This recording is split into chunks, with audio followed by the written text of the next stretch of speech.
will be in order. Mr.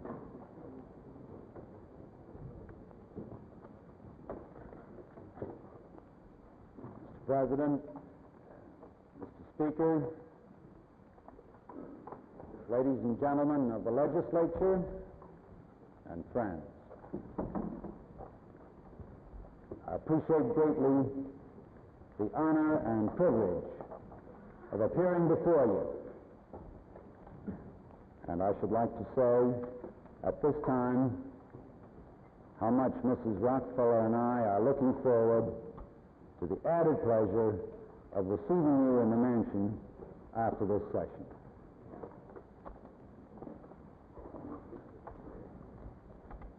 There lies before us a joint mission of the highest calling.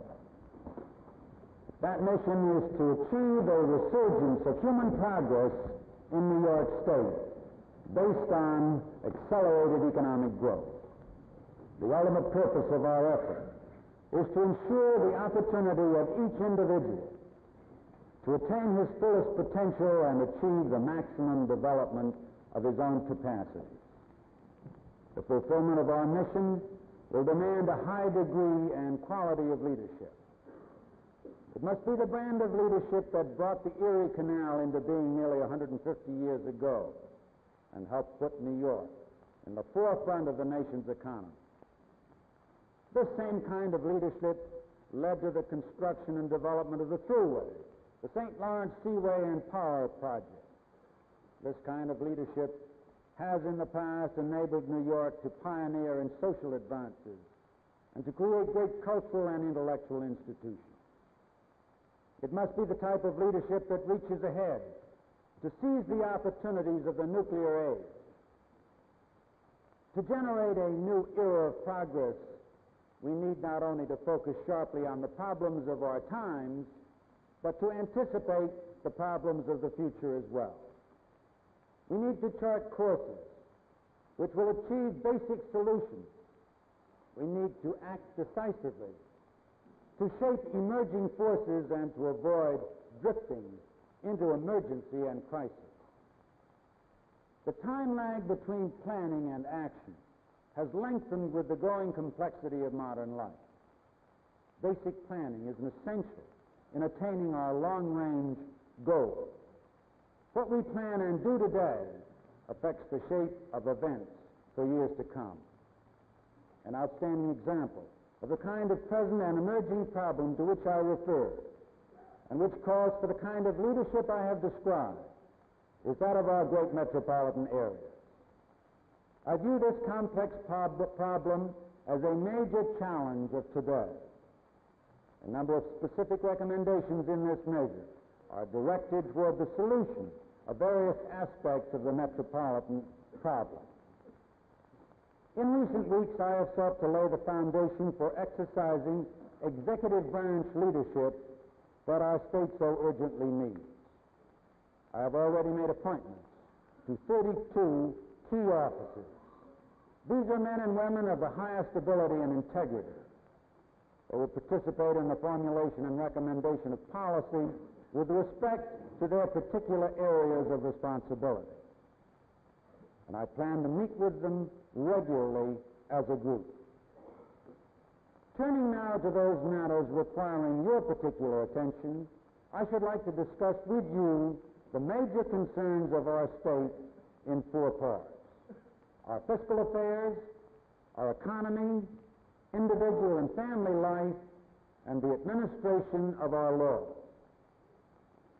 I recognize and respect the important work that is being done through your committees in these various fields. My administration will look forward to working with you in developing sound policies and programs in these areas. First, let's take up our fiscal affairs. New York's first urgent need is to put its financial house in order. Fiscal affairs of the state are in a serious condition of deterioration. In the last 4 years, state expenditures have risen 46%, while revenues have risen only 35%. In the last 2 years, it has spent far beyond its income. Deficits during this period have been avoided only by the use of bond funds and by drawing on the reserves of the Capital Construction Fund of the state. In the current fiscal year, which started last April, despite the use of $115 million of bond funds, it appears that the state's outgo will exceed its total income by more than $90 million. The financing of this deficit will nearly exhaust the available resources of the Capital Construction Fund of the state. Clearly, this state cannot continue this course without fiscal disaster. In correcting the situation, we have to recognize, on the one hand, the already heavy tax burden. On the other, growing needs in terms of education, public works, and social services. Each state program must and will be reviewed and evaluated with the greatest care as to its original purpose, today's requirements, and the extent to which its objectives have been achieved. I have already initiated a review of the state's program to be conducted under the direction of the budget director in cooperation with the agency heads. I will insist that every possible economy be made, consistent with the retention of the essential services to the people, and I will insist on the most scrupulous care in the expenditure of state funds. Now, in reviewing the budget requests of the various departments and agencies of the state government for the coming fiscal year, 59-60, my administration has already reduced these requests by some $50 million and by some 9,000 requested new jobs, which it didn't seem to me could be justified. Even with these reductions in the budget request, and even if we use as much as $150 million of borrowing previously authorized by the people of the state, according to preliminary estimates, the operating deficit for the forthcoming fiscal year is likely to be at least $230 million. The time is overdue for facing fiscal realities and making hard decisions. It is imperative that sufficient revenue be collected to meet the expenditures of state government. The Constitution of the state makes a balanced budget mandatory, and the need for additional revenues is immediate. I'll present to the legislature my recommendation for raising these revenues.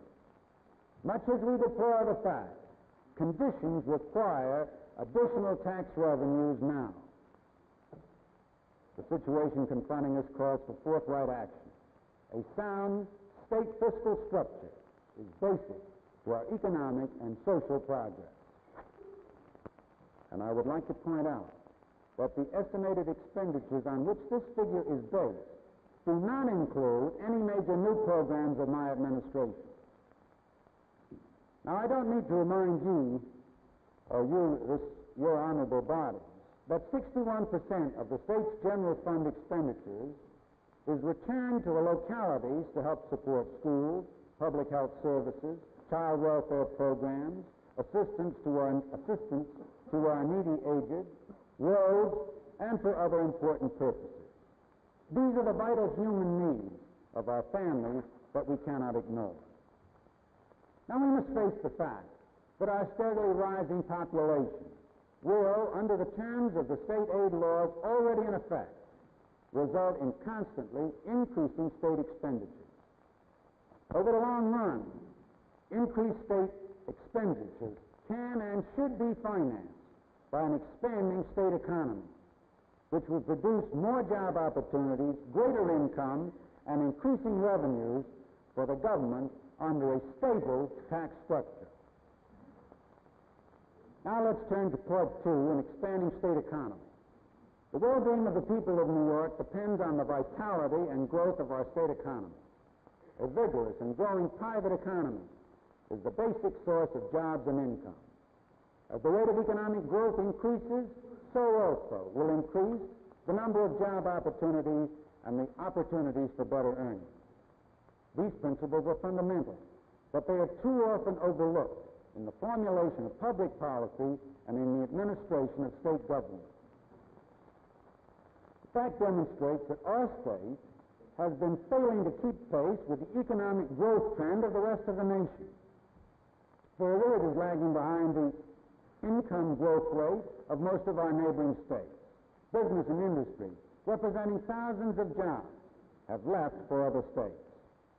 It is our responsibility to keep the people fully informed of these facts and to map policies aimed at creating a favorable climate for job opportunity, reversing the trend of economic exodus, encouraging the expansion of existing business, and attracting new business in agriculture. Its true end is to enable the individual to pursue a life of dignity, to develop his own capacities to the maximum potential. Economic growth, must therefore be effectively translated into individual and family well-being and progress. Full employment is an important element in achieving this goal. An expanding economy affords progressive improvement in the standard of living of individual and family, both directly through increases in real wages and other employment benefits, and indirectly through support of essential public services.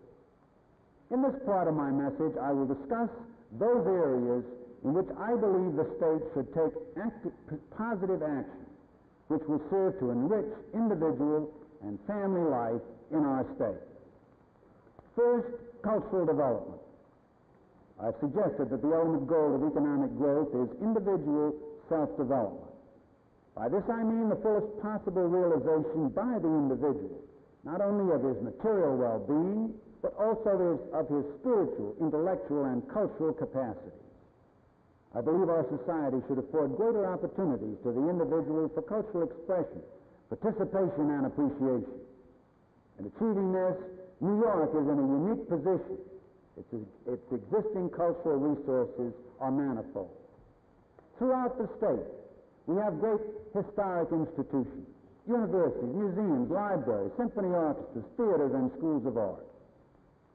Here persons from all lands pursue intellectual and cultural interests and find outlets for their creativity.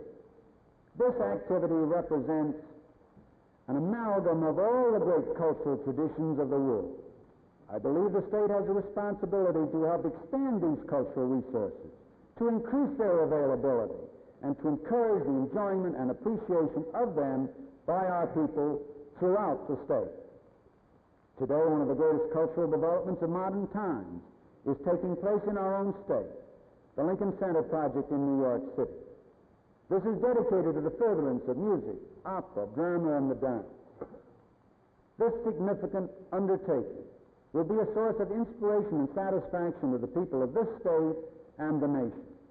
It is an excellent example of what can be accomplished by private initiative in cooperation with government. Second, education. For any people or nation, education means light and strength. For democracy, education is nothing less than lifeblood. For the individual, education is both a source of deep personal satisfaction and, in a material way, an avenue to greater increased lifetime income.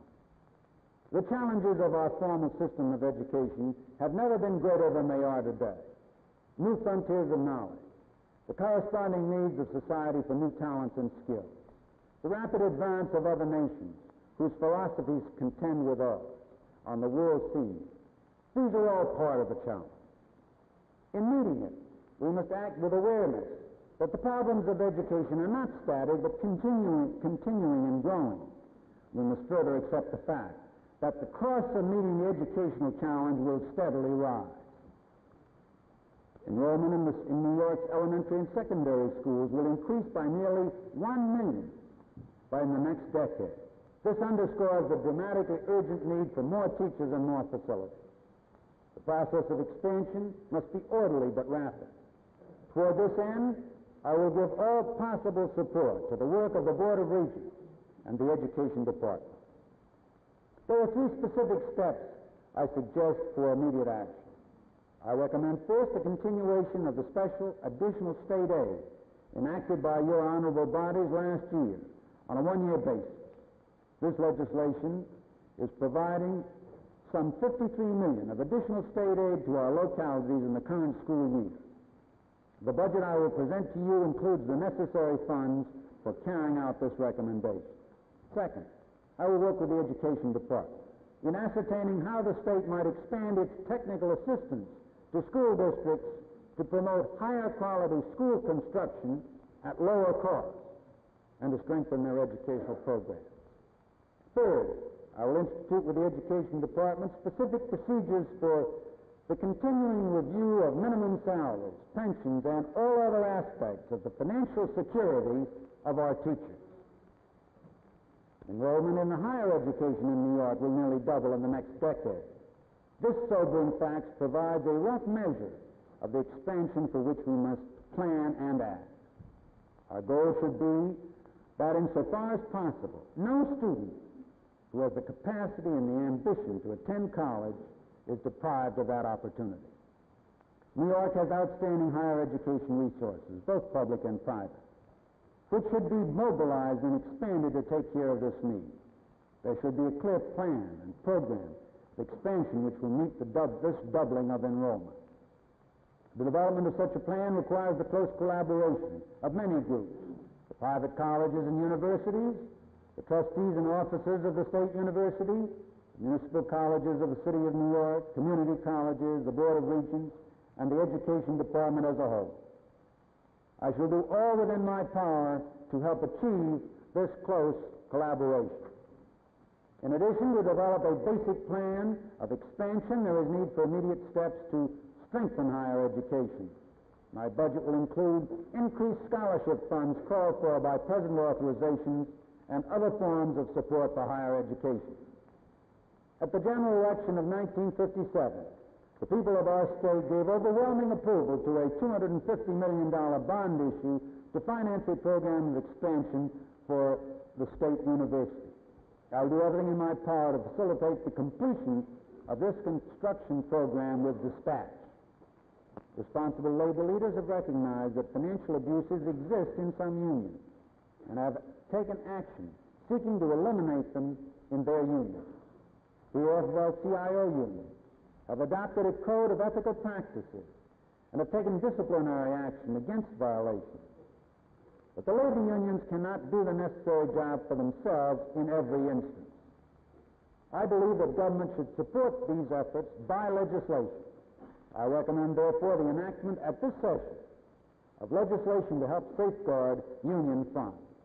I will consult with the responsible labor representatives and work with the legislature to develop the best form of legislation for dealing with this problem. 7, health and private health insurance. Many new opportunities have been opened up in the field of public health and mental hygiene. At a later date, I shall transmit to your honorable bodies a special message relating to state activities in these areas. Constantly facing us in the field of health is the economic aspect, the payment of the cost of adequate private medical care. To assist in solving this problem, we must encourage improvement in basic health insurance coverage under private plans by such as the coverage of cost of doctors and nursing care outside the hospital, of diagnostic and preventative services, of mental illnesses. B, continuation of health insurance benefits for those who have retired. And C, continuation of protection during periods of unemployment. My administration will work closely with your honorable bodies in exploring these areas and recommending legislative action if required. 8, public assistance. Changes in federal laws enacted in 1956 have given a new emphasis to the rehabilitative aspects of our public assistance programs. Recent studies and demonstration projects have shown how individualized services can help persons receiving assistance to overcome the conditions which are causing their dependency. I shall give every possible encouragement to this constructive approach in the field of welfare, and at the same time will insist upon the careful administration of all public assistance programs. Our state, our localities, our business, our workers, and our families must be free from the fear, the harassment, the economic loss, wrought by the invisible hand of the underworld. I shall soon transmit a special message to the legislature on the subject of crime and law enforcement. This will include recommendations for strengthening the arms of the state in the field of law enforcement. Fifth, court reorganization. A major area for immediate action is that of reorganization and administrative improvement in our court structure. The talents and energies of many public-spirited individuals and groups have been devoted to the cause of court reorganization in recent years. I urge that hearings be held promptly on the various plans which have been or will be offered. I urge your honorable bodies to give the highest priority to passing at this session of the legislature a constitutional amendment to permit effective court reorganization. Sixth, constitutional revision. Finally, there is much that can be done to improve the functioning of government by modernizing and simplifying the structure of our Constitution. I recommend, therefore, that the legislature reconstitute the present Special Legislative Committee on the Revision and Simplification of the Constitution into a commission, and that every encouragement be given to the furtherance of its work. With full executive and legislative support, the Commission should find it possible to complete its recommendations for constitutional amendment in time to permit action at this and the next session of the legislature. And now, in conclusion, I would like to say that, in my opinion, the problems I have outlined constitute a tremendous challenge to all of us. We can make the most rapid progress toward their solution through a maximum of executive-legislative cooperation. I dedicate myself wholeheartedly to this end. I look forward to working closely with all of you in serving the 16 million people who have placed their trust in us.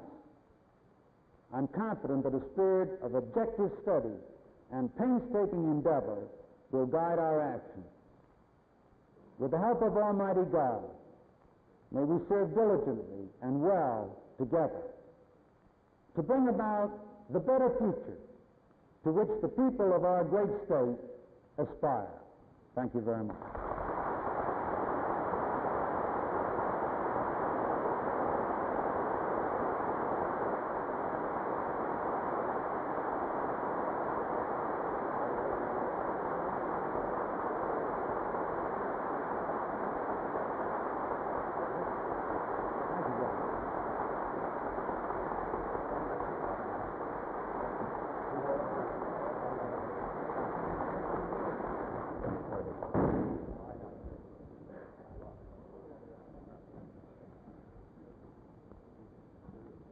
The business of the joint session now being concluded, and with an expression of thanks to the members of the Assembly for the hospitality which they have accorded to the members of the Senate, with a request to the Sergeant-at-Arms of the Senate to escort the members of that body back to the Senate chamber, I declare this joint session in recess.